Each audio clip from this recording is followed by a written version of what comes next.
హుజూరాబాద్ లో దొంగలు బీభత్సం సృష్టించారు. 70 తులాల బంగారం చోరీ, అలాగే 8 లక్షల నగదును అపహరించారు దొంగలు. ఇంట్లో వాళ్లపై కత్తితో దాడి చేసి సొమ్మును దోచుకెళ్లారు. ప్రతాపవాడలో రాఘవరెడ్డి ఇంట్లోకి 3 దొంగలు చొరబడ్డారు. రాఘవరెడ్డి దంపతులను కొట్టి కత్తితో గాయపరిచారు. ఈ దొంగల దాడిలో గాయపడిన మహిళను ఆసుపత్రికి తరలించారు. ఇక చోరీ ఘటనపై కేసు నమోదు చేసుకున్న పోలీసులు దర్యాప్తు చేస్తున్నారు.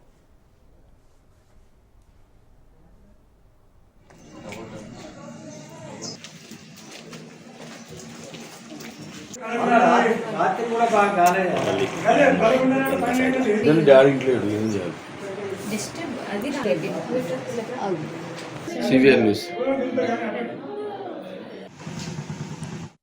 గంటలకు వచ్చి మోటార్ వేస్తే ట్యాంక్కి నిండిందని బంద్ చేద్దామని మా వాళ్ళు వచ్చారు. బయట డోర్ కానీ ఉండి వాళ్ళ లోపల వేసి లోపలికి వచ్చారు. అన్న పైసలు బంగారం వేయకుండా వీళ్ళు చంపేస్తామని కత్తులు పట్టి మెడ కడ కత్తులు పెట్టి దాన్ని కొడతాను వచ్చినప్పుడు నేను ఆపితే ఇక నాకు తెలియదు.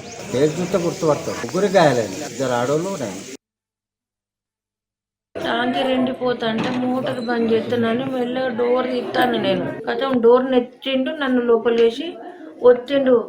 నోరు తెరిస్తే చంపుతాను. ఈడ కత్తి పెట్టిండు మొదలు. ఈడ కత్తి పెట్టి నోరు మూసి ఇక టవల్ తోటి గుంజి కట్టేసిండు. మీరు ఏది ఇవ్వకుండా చంపెత్తానని అన్నాడు. మగవాళ్ళు చూస్తే ఏర్పాటు చేస్తాం వేసుకున్నాడు. 2 వేసుకోలేదు. బంగారం 8 తులాలు పోయింది. 7 లక్షల డబ్బులు పోయింది.